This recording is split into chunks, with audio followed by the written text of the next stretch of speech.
weekly contract video.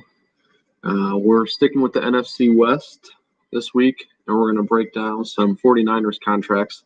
But before we do that, we have a little bit of breaking news that I want to talk about, and that is Deshaun Watson. So, news broke, it's been about a week and a half now. Deshaun Watson is unhappy with his current situation. I think it's a little bit more than rumor at this point. It's pretty safe to say that there's some truth to those statements. So we all know that Deshaun Watson, he just got a new contract, 4 years, $156 million. That's $39 million per year. Still employed by the Texans, obviously.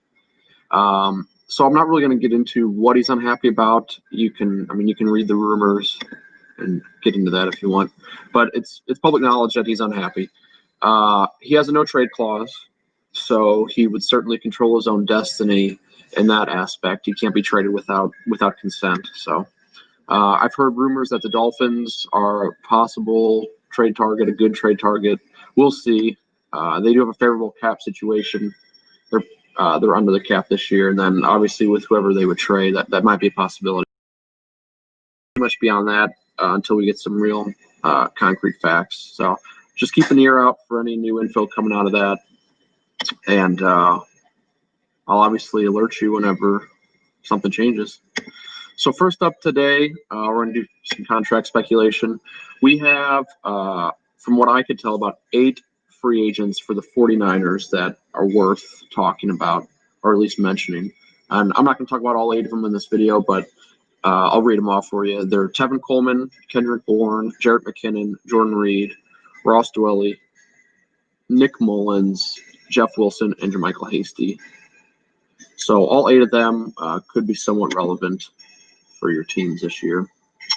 The main ones I want to talk about were Coleman, Bourne, Wilson, McKinnon, and Hasty. So first, Tevin Coleman, he's an unrestricted free agent coming into 2021. He's 27 years old. He just finished a 2-year, $4.25 million per year contract.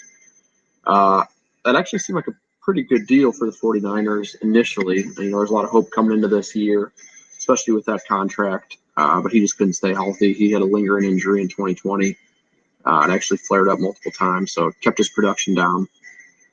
Like I said, he's an unrestricted free agent, and his calculated market value at the moment is $3.3 million per year.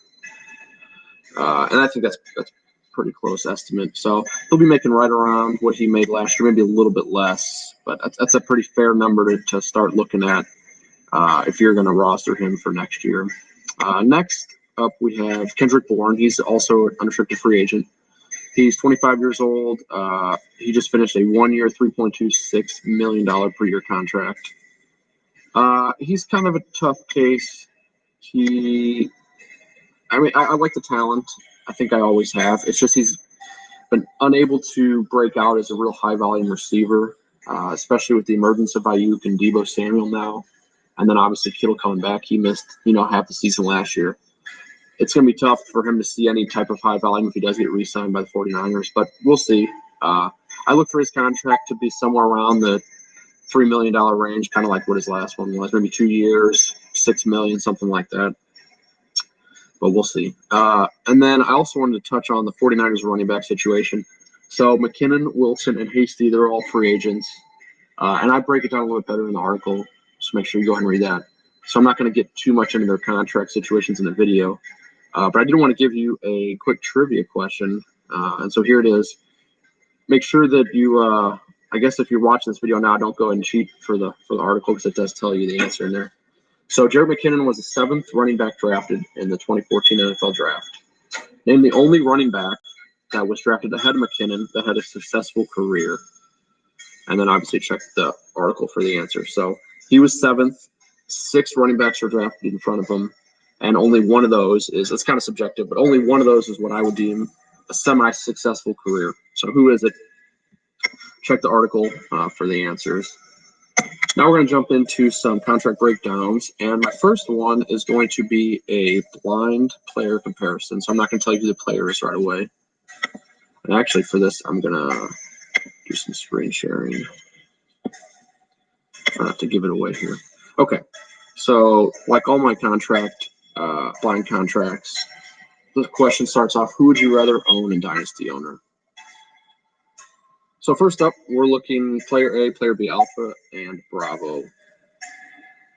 Age 22 for player A, a little over $3 million per year, 3 years remaining, 185 fantasy points.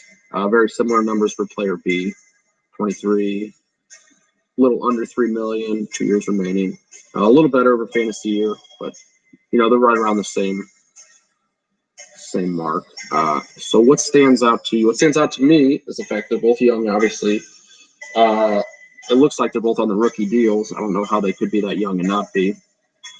And the money per year suggests that they're both wide receivers.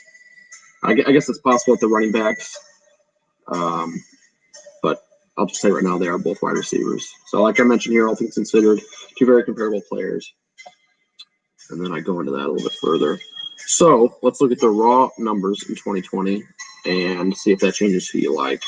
At this point, I think it's tough. I think I'd probably pick player B at the moment just because he had a little bit better of a year. Yeah, you're getting him for one last year, but a little cheaper for salary too. So Alpha, 96 targets, 6 receptions, a little under 750 receiving yards, 7 touchdowns. Bravo, 118 targets, 6 receptions. You can read that. It looks like Bravo is the, how should I say, more reliable receiver, I guess. The touchdowns are so fluky, we know, but it could be upsetting that he's not targeted in the end zone, which is why touchdowns are down. So at this point, I'd still take player B. I talk about that here, but then I should give you one final statistic, and it is so Bravo missed one game last season. So you're like, oh well, his numbers would have been even better on a per game basis, which is true until you look at player A, Alpha. He did miss 4 games. So that starts to skew the numbers a little bit. And what I did was I added their per game basis. If they had a full season, what would they have done? And the numbers are awfully close. Go ahead and take a look. So targets, receptions, yards is still, pretty big difference. And touchdowns, obviously, but 2 very similar receivers. And this shocked me whenever I saw this because, well, I'll just go ahead and tell you actually. Here, player A is Brandon Ayuk for the 49ers. Bravo is DJ Moore. So we know that Moore had a lot of yards this year. Touchdowns were down. Pretty disappointing for what we expected. But, I mean, that happens. We see big receivers all the time. Julio Jones just not get the touchdowns for one reason or another. But, yeah, I think this more highlights the fact that Ayuk had a very quiet season, but it was pretty dominant. And then I just start to talk about some of the other rookie receivers, and Kittle coming back is probably going to hurt a little bit of Ayuk's production, but hopefully the step forward he takes in his sophomore season will be able to outweigh that. Anyway, we're done with Ayuk. Now let's talk about a final breakdown, and that is George Kittle. George Kittle's going to be kind of a tough person to break down. So we know that he just finished a 4-year contract worth a little under $700,000 per year.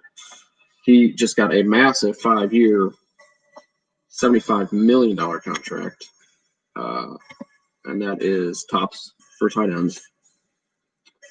And one of the other reasons it's tough to break him down this year is because he missed half the season. So I took a look at his 2019 full season pace and 2020. This is if he'd have played every game in both seasons. And his numbers are almost identical.